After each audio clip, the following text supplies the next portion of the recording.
Hi, welcome to Calculus. Today we're looking at section 2.4, one-sided limits. This section is a little bit shorter, so hopefully I'll fit this one all into one video. The idea is this. Let's look at this graph. So you can see I have a graph. I labeled 2 on the x-axis and 1 on the y-axis. And it looks like that this function, let's call it f of x, doesn't have a limit at 2. Okay, because remember, in order to have a limit, you have to be able to box it in, right? For any little box around your y value for the limit, you have to be able to find a box around the x value that gets you there. So here we have this problem because we have this jump. It goes up and then it jumps down. So no matter what limit, if we try and call the limit 1, when we draw the little box around it, this side of the x values is going to not ever get you up here. It's going to leave you down here at the bottom. So we don't have a limit here in the normal sense of the word that we've used it. But what we do have are one-sided limits. And so let's kind of look at that very briefly and just kind of intuitively. So we just said that the limit as x approaches 2 of this function doesn't exist because it's going to 2 different places. Right? If you look at it as you come in on the left-hand side, it's going up to 1. If you look at it as you come in on the right-hand side, it's going down to 0. So which is it? The answer is neither and both at the same time. We know that the limit doesn't exist.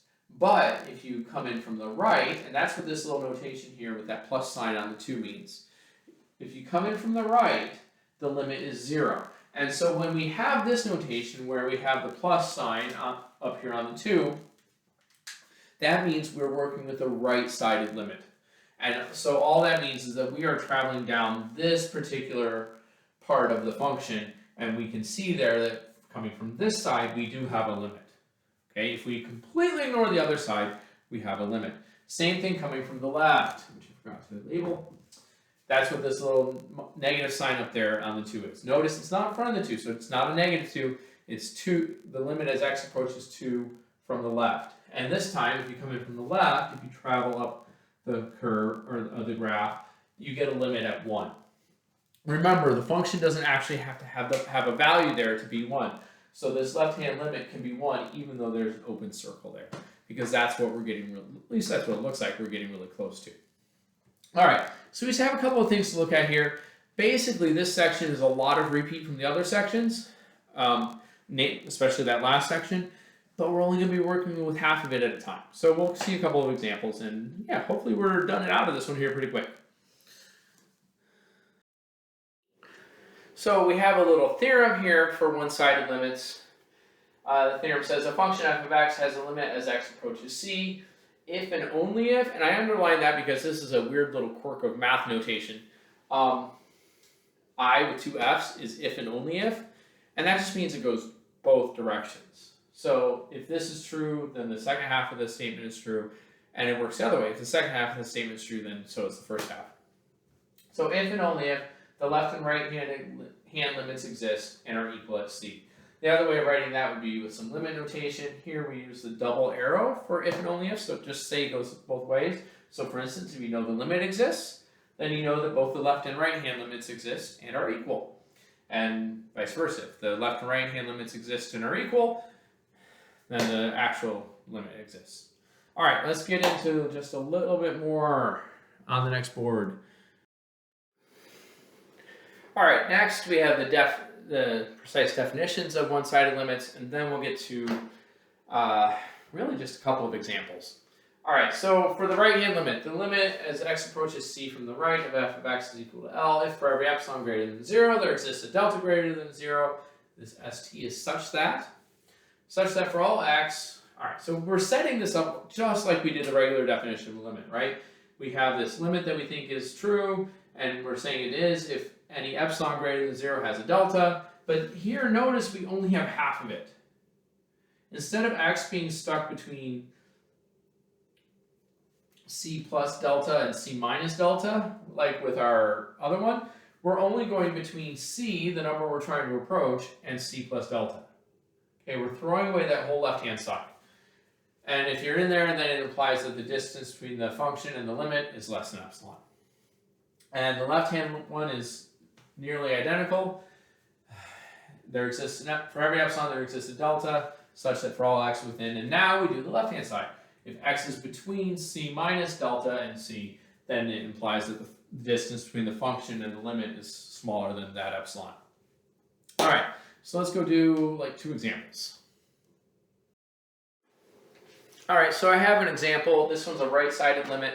Left-sided limits are similar, just you're going to use the other side of the interval. Yeah, and again, there's going to be a lot of similarities here to what we did in the last section. So we want to find a delta greater than 0 for any epsilon greater than 0 and this limit. The limit as x approaches 0 from the right of x squared, and that's equal to 0. So we start with our definition. We want the absolute value of the function minus the limit, so in this case square root of x minus 0, to be less than epsilon. Well, the 0 here really doesn't matter, so we drop it out. And then we can square both sides, and so we can get then that x is less than epsilon over 2. But x has to be bigger than 0, right? We're coming into 0 from the right, so x has to be bigger than 0. We have to have that as part of this.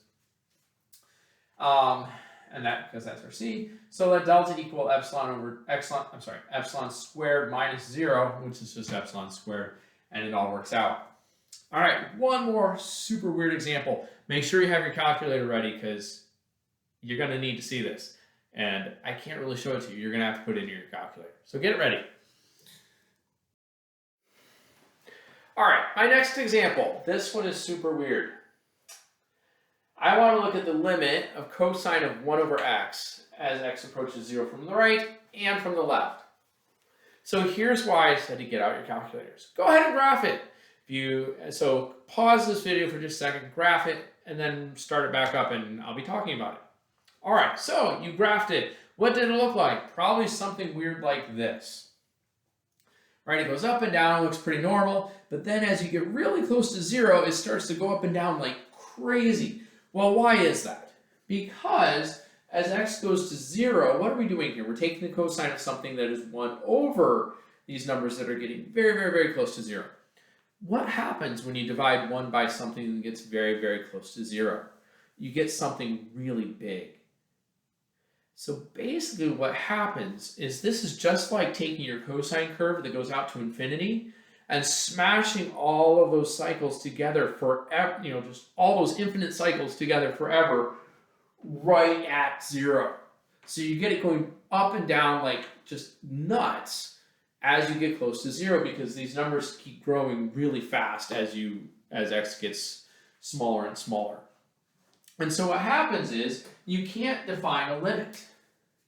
We know that the cosine of 0 is 1, but that's not where this thing's going to end up.